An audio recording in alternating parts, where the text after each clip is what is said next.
just in case you want to be watching me. I tend to talk with my hands. I do a lot of hand gestures, so you'll be able to see my video. I'm also going to be sharing my screen as well. And so I'm going to be sort of jumping back and forth. We're going to do some interactive activities.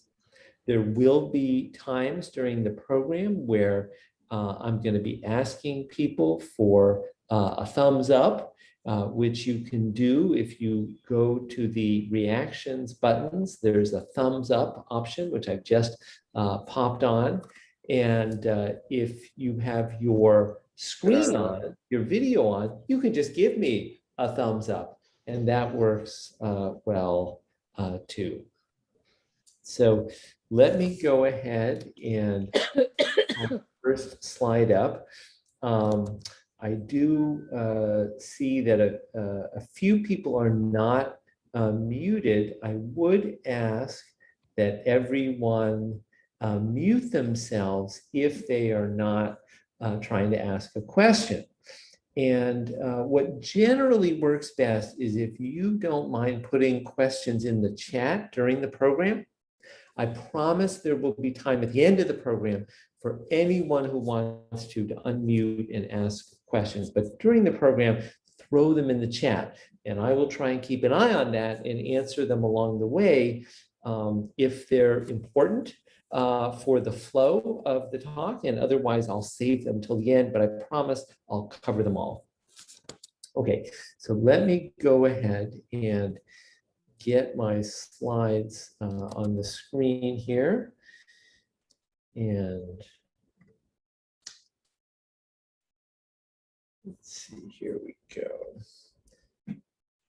Okay, so you should be able to see my first slide. Is that correct? Yep. Okay, I'm getting a nod from Chris, so that's good. All right, so here we go. So, so this is me. So in addition to being leading the education efforts at the Boston University Alzheimer's Disease Research Center, I'm also the Chief of Cognitive and Behavioral Neurology at the VA in Boston. I'm a professor of neurology at Boston University School of Medicine, and I'm also a lecturer in neurology at Harvard Medical School. We're going to talk today about one of the two books that I've written. We're going to talk about the 7 steps to managing your memory. And I have a new book coming out this fall that is going to be particularly helpful for all of you who have loved ones with Alzheimer's or another type of dementia in the moderate to severe stage. But today we're going to be talking about the memory problems that everybody has and experiences if they're over like age 40. You know, what happens when memory is getting a little bit older. And we're going to cover all these different steps, but we're going to begin with talking a little bit about what you already know and what you don't know. And to do that, I'm going to read a little bit from the preface of our book. And as I'm reading through these different common memory lapses that can occur, if you think this little memory lapse is something normal, just what happens as people get a little bit older, I want you to give me a thumbs up. Again, either if your screen's on, just give your thumbs up if you think it's normal. And if you don't have your screen on, you can use the reactions, which is either at the top or the bottom of your screen, and give me a thumbs up if you think it's normal. So here is the first little memory lapse. So you walk into a room to get something and you forget why they're there, why you're there. So is that normal or not normal? What do you think? I'm getting a lot of thumbs up, and I'm really glad to see that. I want to see a thumbs up from everyone because that one is normal. Woo, thank God, right? That would be really nerve-wracking if that one wasn't normal. Okay, that one's totally normal. How about this one? You're having trouble remembering some of the details of your life, such as your wedding. What do you think? Is that normal or not normal? I got some split decisions here. Some people think it's normal. Some people think it's not normal. Okay, well, we'll be talking about whether these things are normal or not. Now, how about this one? When you are driving and not paying attention, you take one or more wrong turns and you end up somewhere you did not intend to be. What do you think? Is that normal or not normal? I see some more split decisions. I see some people saying normal and some people saying not normal. How about this one? You have difficulty finding your car in a parking lot. What do you think? Most people are like, I hope that one's normal, right? We're all hoping that one's normal. And how about my very favorite? Your family tells you that you've asked that question before. Is that normal? What do you think? Or not normal? Most people think that one's okay. All right, well, it is my job this afternoon to empower you with the knowledge so that you can know whether these and other common memory lapses that you may be experiencing or you may see in a loved one, whether these things are normal, whether they're not, and most importantly, what to do about them. But before we dive into the 7 steps to managing your memory, I'm going to introduce you to 2 characters that we have written into the book to make it both a little bit more engaging and to illustrate the 7 steps. The first character I'm going to introduce you to is named Sue. That could have been embarrassing. Sue thinks to herself. She was halfway through lunch with one of her closest friends before the name of her friend's husband came to her. How could I have forgotten? She thinks again. She was able to remember everything about him except his name. Now, Sue was able to cover for this little memory lapse. In fact, she's become quite good at covering for memory lapses such as these and laughing it off when the lapse was noticed. Sue herself, however, isn't laughing. Sue is worried about her memory. Worried, in fact, is a bit of an understatement. She is absolutely terrified that she is developing Alzheimer's disease. She just turned 80, the same age that one of her friends, Mary, was diagnosed with the disorder.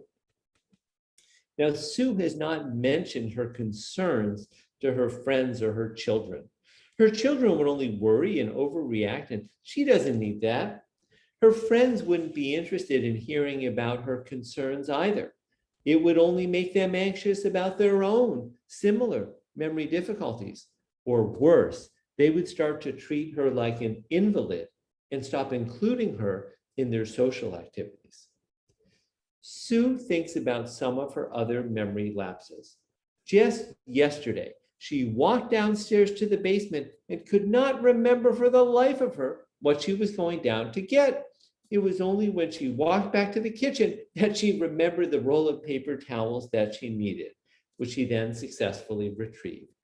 She doesn't have difficulty remembering what happened yesterday or the day before, but she finds it quite difficult to remember things from her childhood. Is that normal? Sue isn't sure. So that's a little bit about Sue. Now I'm going to tell you about Jack. Now, Jack has just come from his local community lodge where Sam, one of his buddies, said, Jack, you should get your memory checked out. I'm worried that you are developing Alzheimer's disease or dementia. Can he be right? Jack thinks about Sam's words. He's not sure whether he should thank Sam or slug him. Part of him wants to do both. Deep down, he knows that Sam is trying to be helpful, but he has a lot of nerve. Sure, Jack knows he has some memory difficulties, but who his age doesn't? Just because Sam's wife has dementia, all of a sudden he thinks he's a goddamn doctor. Not that the doctors know very much about memory problems from what Jack could tell. Sam had to take Mary to her doctor 4 times before the doctor actually did anything about it. Jack considers his memory. He didn't think anything was worse, at least not any more than with anyone else his age. He is 72 after all. At least half his friends have similar difficulties remembering what they did last week or were going to be doing the following day. The more Jack thinks about it, the more he thinks his memory probably is normal, better than normal, in fact. How many people his age can list off their buddies from high school and the make, model, and year of the cars that they drove? Still, Jack feels unsettled. Sam stressed that the reason he was bringing it up is there were medications that Jack could take that could improve his memory. He doesn't want to be stupid. After all, he's never been one to run away from a problem. He'd rather stand and confront it. Perhaps he should call his doctor. So that's a little bit about our characters. And now we're going to dive in to the 7 steps to managing your memory. And we are going to start with step 1, which is learn what is normal memory. And I'm going to give you a filing system analogy as to how your memory works. So let's say there's some information that you want to remember, such as someone's name. Well, the first thing that you need, the first part of our system to be able to remember this piece of information is you need your file clerk. Now, your file clerk is actually a part of your brain. It's your frontal lobe right behind your forehead. And it's the frontal lobe file clerk's job to take information in from the outside world and then to put it into the physical file cabinet. Okay? And it's also the file clerk's job to walk over and pull the information out of the file cabinet when we need to retrieve it. Okay, so that, in a nutshell, is how, or at least part of how normal memory works. Now, the problem is, as we all get older, our frontal lobe file clerk is getting older too. And I'm going to give you an analogy as to 3 things that happen to our older file clerk. Well, the first thing is that she does not hear quite as well as she used to. What? And because of this, information may need to be repeated a couple of times in order for it to get into the frontal lobe's grasp and then put into the file cabinet. The second thing that can happen to our older frontal lobe file clerk is she does not move quite as quickly as she used to. And because of that, it may take a little bit longer for her to walk over to the file cabinet and retrieve the information. The third thing that happens to our older frontal lobe file clerk is she does not see quite as well as she used to. So if you imagine her looking up and down the file cabinet, trying to find the information that she is looking for, she may need a hint or a cue in order to find the right information and get a hold of what she needs. But importantly, if the information got into the file cabinet, it should be able to be retrieved, even if it takes a little bit of time or a hint or a cue. So in a nutshell, those are the changes that occur as part of normal aging. Now, let's talk about step 2, which is determine if your memory is normal. And here we're going to talk about the changes that occur in Alzheimer's disease. And this time we're going to focus on the file cabinet. Now, the file cabinet is another part of your brain. It's your hippocampus, which is deep in your temporal lobes. So if you put your fingers on your temples, it's just deep in there. And the problem in Alzheimer's is that Alzheimer's damages and ultimately ends up destroying the hippocampus. So it ends up destroying this file cabinet. And the way I view it, it's as if there was a big hole in the bottom of the file cabinet. Now, if there's a big hole in the bottom of the file cabinet, you can have the best, most efficient file clerk in the world pulling in information from the outside world and putting it into the file cabinet. But what's going to happen? It's going to disappear down the hole, never to be retrieved again.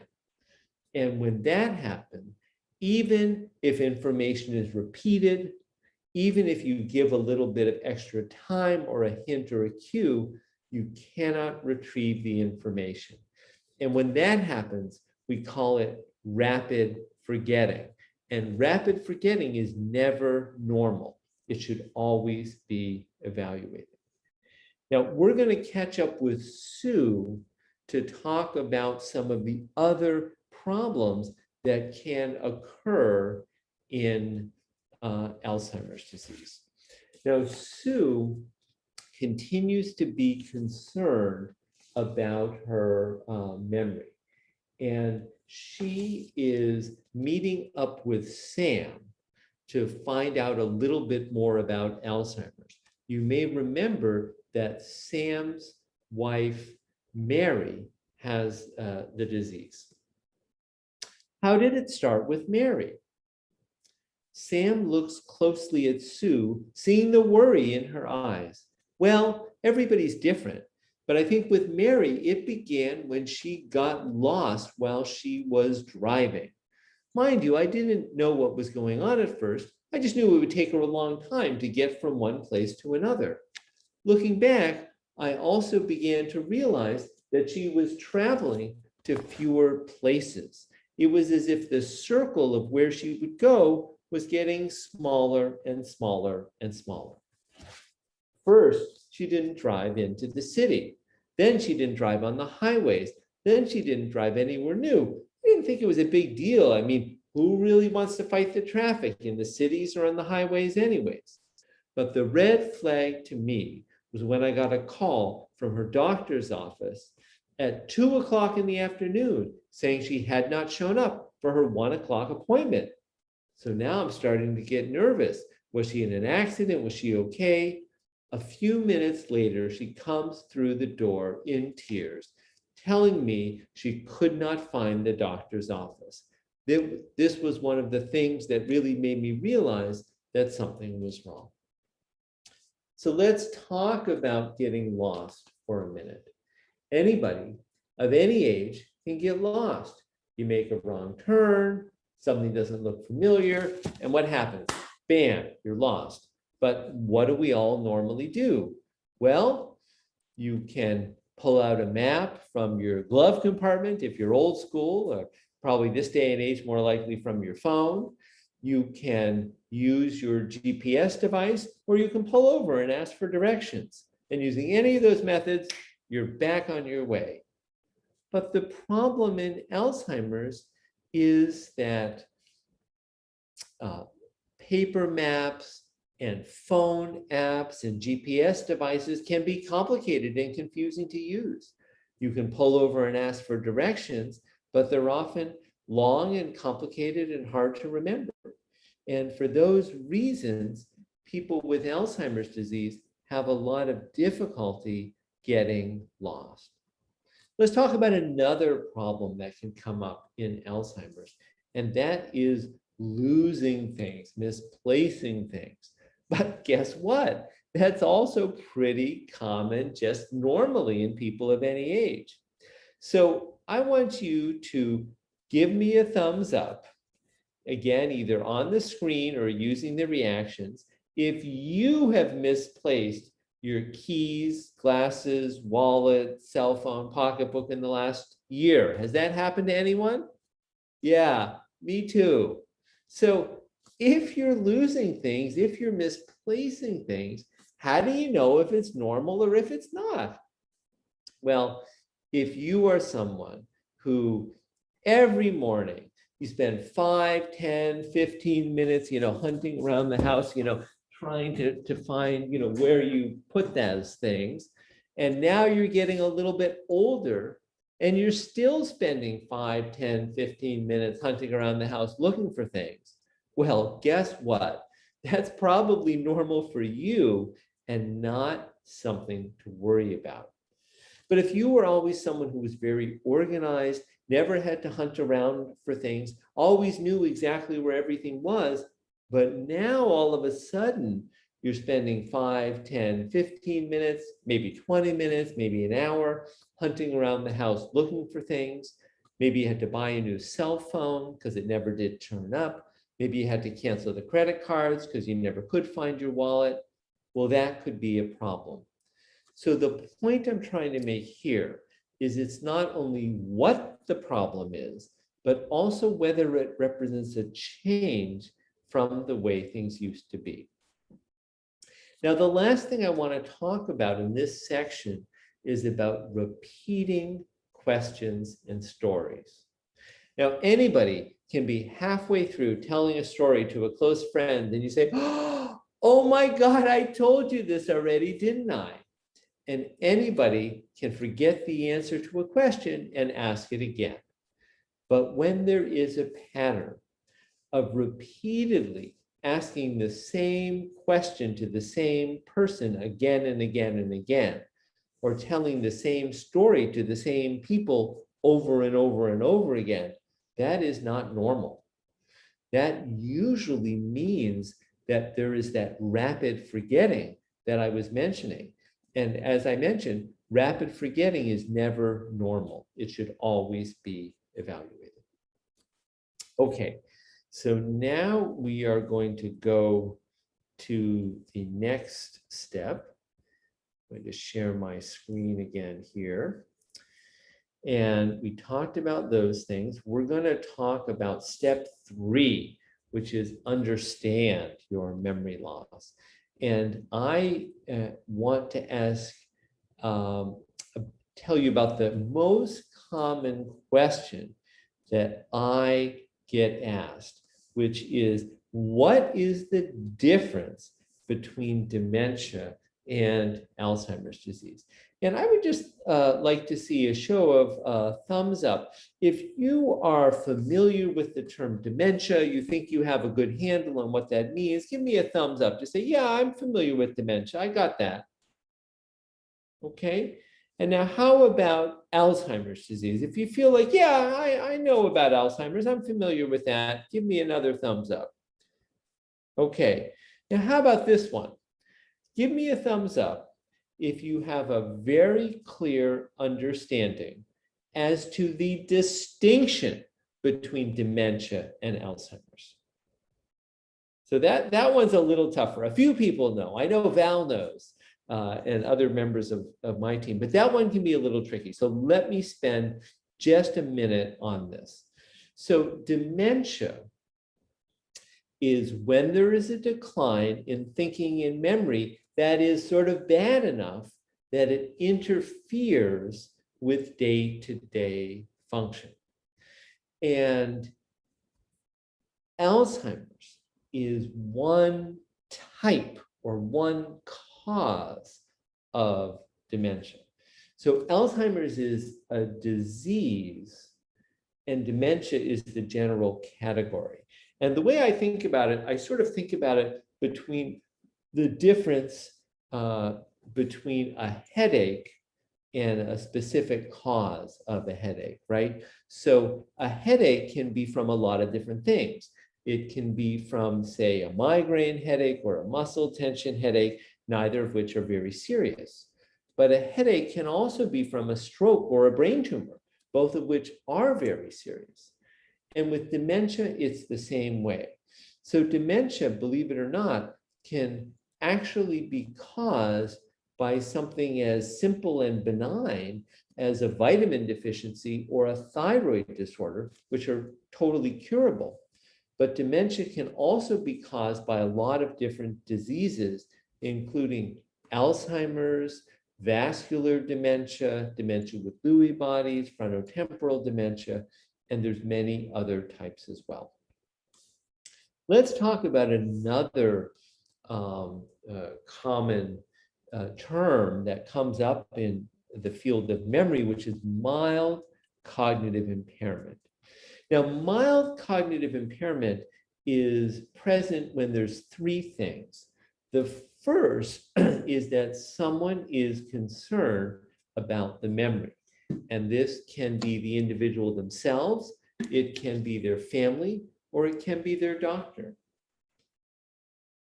The second is that when they do the pencil and paper testing, yes, indeed, a problem is found.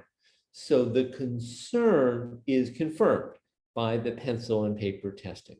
But the third thing is that their day-to-day function is fine.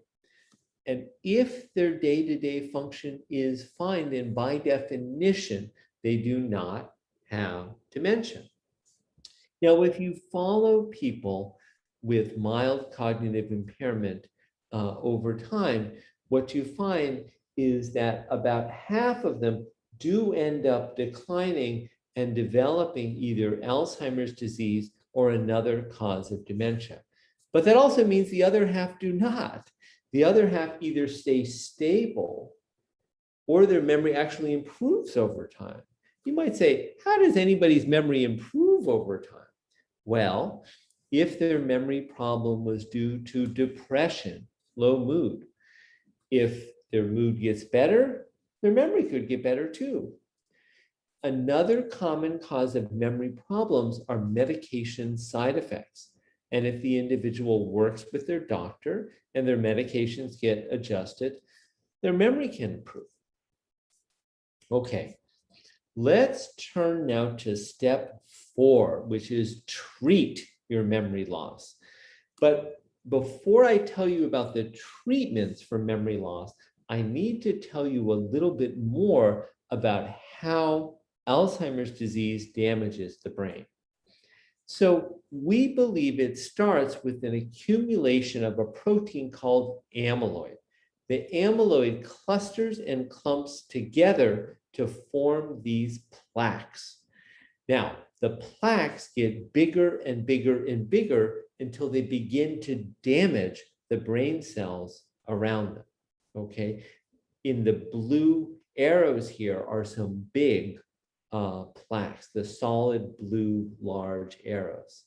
Now, once the brain cells begin to be damaged, another protein inside the cells called tau ends up getting loose. And the tau is very sticky and it sticks to itself and it forms these long chains and the chains get all tangled up.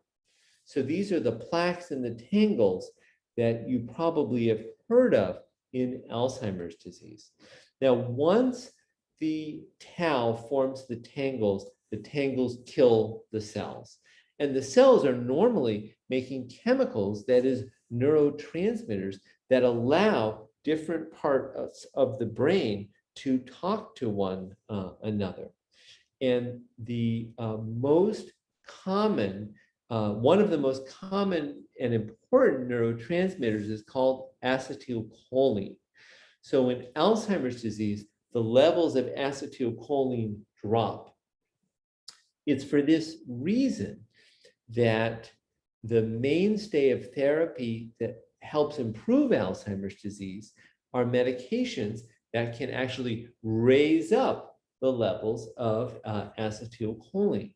So these are so-called cholinesterase inhibitors because they inhibit the breakdown of acetylcholine.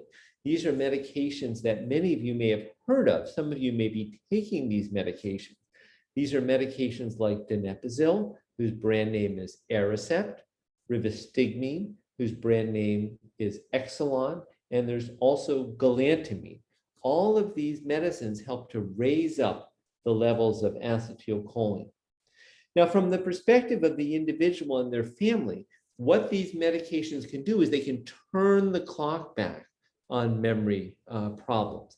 And the studies show they can turn the clock back by 6 to 12 months. And what I mean by that is when I see a patient in my office and I prescribe one of these medications, I can make their memory like it was 6 months ago, or maybe even a full year ago. And the earlier that I start and give them one of these medications, the more likely it is I'm going to turn the clock back by a full 12 months. And there's a very simple reason why. There are more brain cells that are still living that the medication can work on. And so this is one of the reasons that I'm out here giving talks and writing books, because I don't want people with memory problems to sit at home and not do anything about them. I want them to come, see their doctors, see us at the BU Alzheimer's Disease Research Center so that we can get you in treatment and get you started on some of these medications. Now, we talked about being able to turn the clock back, but unfortunately, we cannot stop the clock from ticking down. In fact, we can't even really slow the decline, at least probably not. And I'll explain the probably in a second. So what these medications can do is that although you have that bump up, there is still a decline, but people are always going to be better off on the medicines than off it. And so what happens is if people stop these medicines, they lose that 6 to 12 months that they gained, and they lose it in 1 to 2 weeks.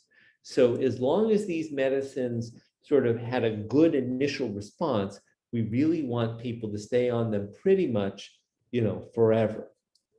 Now, there are new medications that are being developed that can possibly slow down the clock on memory loss and dementia. And this is what the new medication aducanumab is supposed to do. So I'm sure that just about everyone on this Zoom call has heard about the FDA's approval of this new medication to treat Alzheimer's called aducanumab. So the way it works is this is a monoclonal antibody made in a laboratory. Now, normally, antibodies are made by your own body against viruses and bacteria and other invading organisms. That's normally where antibodies are made. But this is an antibody made in a laboratory and given by intravenous injection, like in your arm, that travels up to the brain and sticks to the amyloid plaques.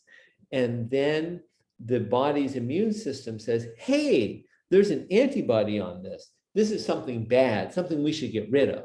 And it pulls it out of the brain.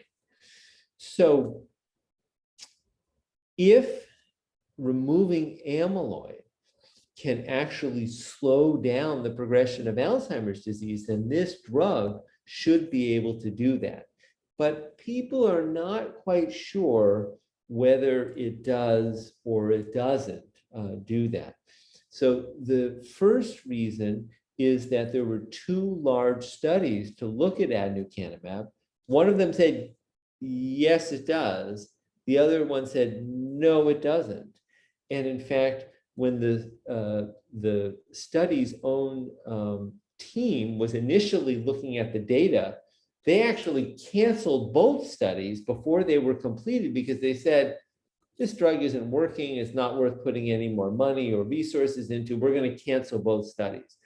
And then later they said, hey, wait a minute, maybe it was working after all.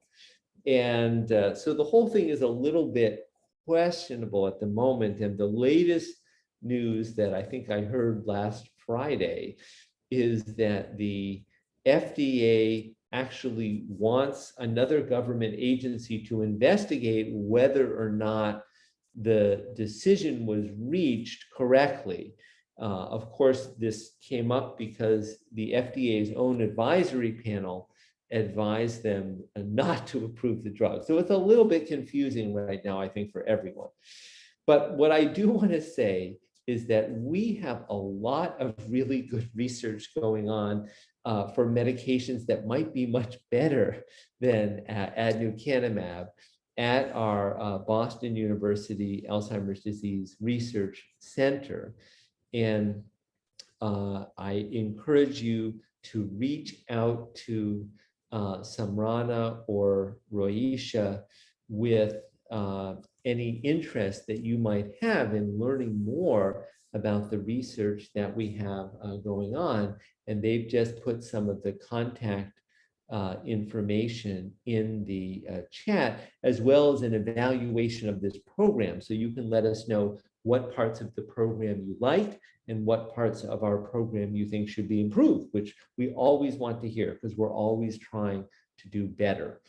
I will tell you that in addition to new medicines at our Boston University Alzheimer's Disease Research Center, we also have other things that might be of interest to you.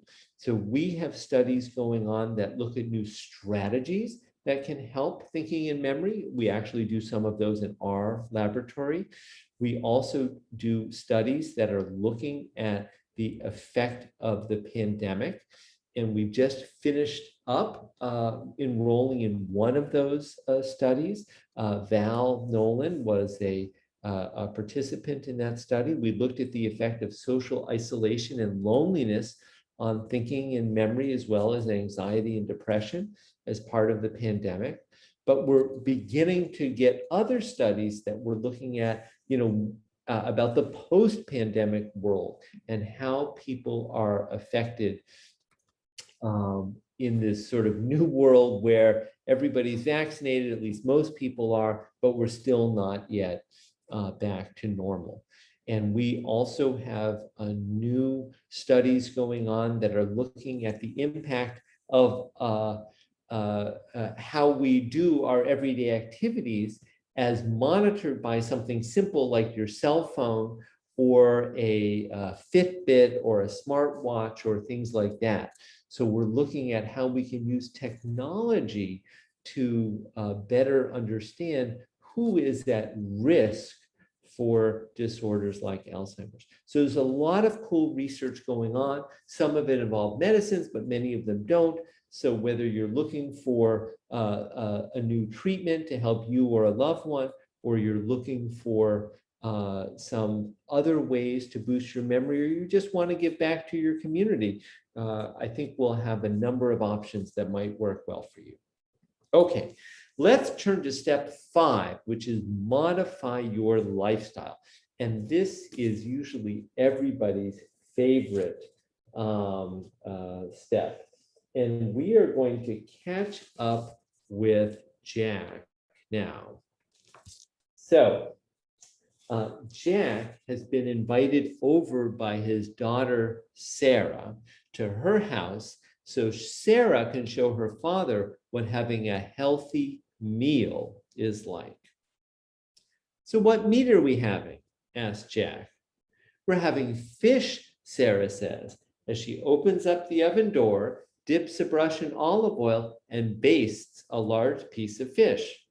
Also on the roasting pan are several garlic cloves and 2 large onions. Waiting for the fish on the serving platter are some avocado slices and lemon wedges. What? No meat? Not even chicken? No, Sarah says. Fish, beans, and brown rice. I want you to see how delicious a healthy meal can be. Jack inhales the aroma of the roasting fish. That actually smells pretty good. Where did you learn to cook like this? I took a class on Italian cooking. These foods are all part of the Mediterranean diet. It's one of the very few diets that has been proven to be good for your brain. And of course, Sarah is exactly right. The Mediterranean diet and some of its cousins, like the MIND diet, are the only diets that study after study after study have proven to be good for your brain. And I will tell you that we wrote this book and gathered the information for it a couple of years ago.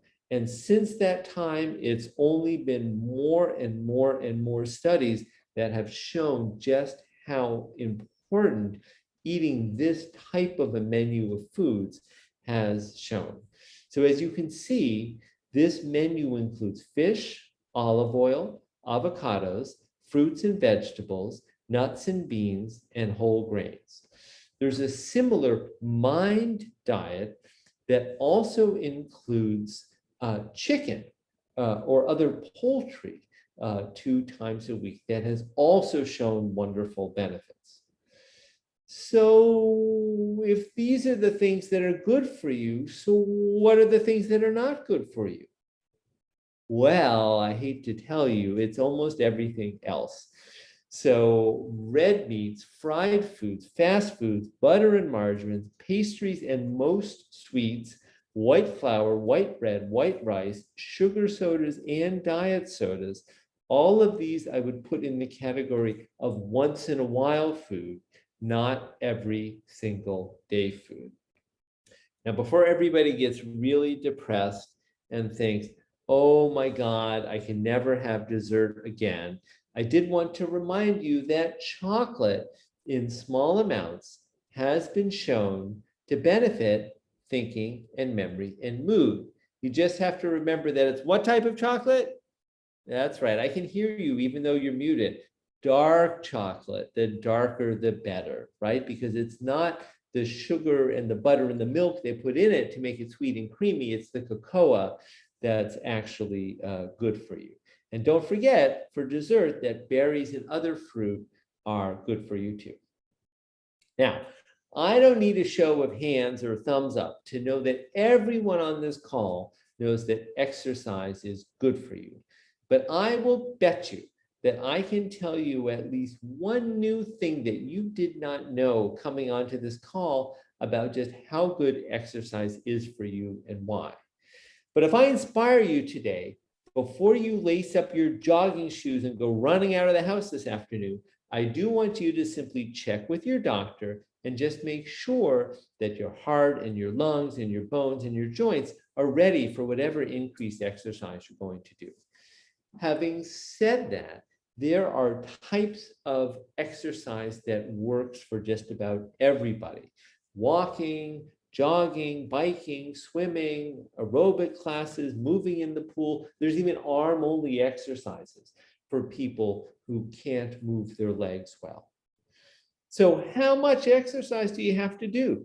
Well, the general consensus that we want you to do at least, note that I'm saying at least 30 minutes a day, 5 days a week of aerobic exercise, plus 2 hours a week of exercise to help with strength and balance and flexibility. So aerobic is exercise that gets your heart pumping, gets you breathing hard. That's how you know it's aerobic. Things that help with strength and balance and flexibility are exercises like yoga, Tai Chi, Pilates, and isometric weightlifting. Now, there's so many benefits of exercise, and I'm sure you all know that exercise reduces heart disease and strokes, but it's worth mentioning because strokes are a major cause of memory loss. Exercise also reduces your risk of falls, and obviously if you fall, you can hit your head, and that can interfere with your memory. Did you know exercise is actually a natural antidepressant? And it's in fact so good, it's as good or better than many antidepressants that are currently prescribed. And exercise also improves sleep. You might say, well, that's good, but what does sleep have to do with memory? Turns out sleep has a lot to do with memory. So I'll give you 3 of the reasons. The first is that if your sleep is poor, it's hard to pay attention because you're tired. And if you cannot pay attention, it's like you got a tired file clerk and you won't be able to learn new information. The second reason is that we all make some of this amyloid protein while we are awake, but we normally clear it away every night while we sleep. The third reason is that sleep helps us to keep our memories for a lifetime. And let me explain how. We talked about how all of the new memories are both formed and initially stored in the temporal lobes in a structure called the hippocampus, okay? Turns out that there's another file cabinet in other parts of the brain where all the older memories are stored. And this transfer process from one file cabinet to the other occurs while we are sleeping. So we have to get good sleep to be able to hold on to our memories for a lifetime. But the most exciting thing that I want to tell you about the importance of exercise in memory is that exercise actually releases growth factors in the brain that help you to grow new brain cells. And the growth in the brain cells is so vigorous, it's such a large amount, you can actually see the results on an MRI scan, even in older adults, in as little as 6 months. And as you can see, the increase in size continued for at least a year. And this is in comparison to those older adults who just did stretching and their hippocampus actually shrunk, which is what generally happens in normal aging. And the increase in size of the hippocampus was directly related to how much exercise they did and was also directly related to their memory performance. So people sometimes say, you know, Dr. Budson, isn't there some magic bullet out there that can really help me with my memory? I say, yes, there is. The magic bullet is exercise. That is truly the magic bullet. All right. Now we're getting to step 6, strengthen your memory. And we are going to again catch up with Jack. Now, Jack and his daughter, Sarah, have gotten into a little argument. Sarah has purchased a subscription to an online computerized brain training program. And she would like Jack to spend at least 30 minutes each day working on it. Can you just try it, Dad? I don't like those things, Sarah. I know you're a whiz at computer stuff, but I'm not. Computers make me feel old and stupid. I'm not asking you to become an expert. I just want you to try it. The website says it can make you smarter and make your brain younger.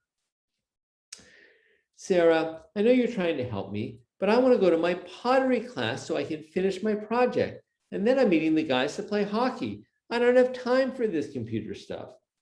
Can't you miss your hockey game for 1 week? And your hockey game seems most like a social event anyways. You spend 1 hour playing and 2 hours chatting over dinner. So what's wrong with that? We like to have dinner after playing, and I'm working on eating better, just like you showed me. Can't you just try the computer, Dad? All right, for you, Sarah, I'll give it a try, but I'm still gonna go to my pottery class and then play hockey with the guys. Thanks, Dad, that's all I'm asking. Making sure he is on the right page of the website, Sarah leaves her father to the computer training. Jack looks at the clock. Okay, he says to himself, I can spend 10 minutes on this computer stuff and still have time to go to my class and get ready for hockey. Jack completes the first set of exercises on the computer. Well, wasn't as bad as I thought, but I don't feel any smarter. So what the studies show is if you spend time on crossword puzzles or Sudoku or computer games, you get better on crossword puzzles and Sudoku and computer games. It simply does not transfer to overall brain and memory function. But there are some things that do. And guess what? Jack was doing all of them. So let's take a look. So the first thing he's doing is he's playing hockey, which gives him aerobic exercise. And we talked about the importance of that. We also talked about how he's working on eating a Mediterranean style menu of food. But the other thing Jack is doing that is so important is he is participating in social activities, and that has been shown to keep our memory strong. He's also doing novel, cognitively stimulating activities. For Jack, this is pottery, which he has never done before. Perhaps for you, you're going to learn a new language you've always wanted to learn. Or now that the pandemic is at least getting somewhat better, you're going to start planning a trip you want to go on, and you're going to read new information about where you're going to go on this trip. Some people say, well, I play a musical instrument. Does that count? I say, yes, it does, as long as you work on learning new tunes in addition to practicing the old tunes you've always played. And if you really want to challenge yourself, work on learning a whole new genre of music. And lastly, in this section, it turns out that keeping a positive mental attitude, like Jack, who's doing things that make him feel good about himself, including aging, these positive attitudes really help as well. I know it sounds like pop psychology, but study after study has shown they really are beneficial. Now, what about these brain training games? Like I said, there's not enough evidence yet. You will get better at them, and I'm sure it's better than TV, but it just doesn't translate to overall brain function. Okay, now there are a lot of different strategies, more than I can tell you about everything this minute. They are in the book, and I should mention, by the way, the book is available in most libraries, and I'm 100% sure that if the Acton Library itself does not have it, that through interlibrary loan, they'll be able to get it for you. So you should be able to get a copy. It is available in addition to hardcover and paperback. There's also an audiobook and an electronic version of the book. So however you like to read books, if you want to learn more, such about the details of some of these strategies, you can check the book out of the library. So turns out mindfulness can help you to pay attention better. You can learn how to pay attention better. Repeating information over time is a wonderful way to boost your memory. Making connections with different types of information can help you retain that information better. Visual images, it turns out, whether you think of yourself as a visual learner or a verbal learner, everybody learns best by both. So combine the picture and the other information. You can invent catchy rhymes to remember things in record time. And there's all sorts of strategies we talk about to remember names, because that is something many older adults have trouble with, and many younger adults too, for that matter. There's a lot of different memory aids that people can use: calendars, planners, to-do lists, pill boxes, reminders. You can use your cell phone to also remind you of things. Everybody can benefit from memory aids. We do want to make sure that you follow the golden rules when you're going to use a memory aid. So if you're going to use it, don't delay, use it right away. We also want you to keep it simple. Don't get like 4 calendars and always be copying one date to another. You'll get all confused. And if you use your memory aids every day, and then it becomes a routine, it becomes a habit, and it's easy to do. In the last step, plan your future, we talk about what are the things that you should be doing now if you're having a little bit of memory problems, so things will go easier in the future. We talk about what do you have to modify in terms of your working, if you're still working, in terms of your driving, in terms of your hobbies. What about, long-term care issues like wills, estate planning, benefits, things like that. We talk about those issues as well. So if you're looking for more information, you can find out more about me and some of the programs we have on my website. You can also find out more information from our Boston University Alzheimer's Disease Research Center. And so you should go ahead and you can click on the forms that Roisha has put into the chat to sign up, as well as to just learn more information about our center. And there's a couple questions in the chat. I'm going to cover those right now. So one is, what about all these supplements on the market like Prevagen that's supposed to help your memory? The answer is, the best thing I can say about Prevagen, the best thing, is we don't believe it's harmful. Okay, so these supplements do not work at all, not a single one of them. Okay, and Prevagen itself is sort of like snake oil. Okay, it's really just no benefit to Prevagen. So don't waste your money on that.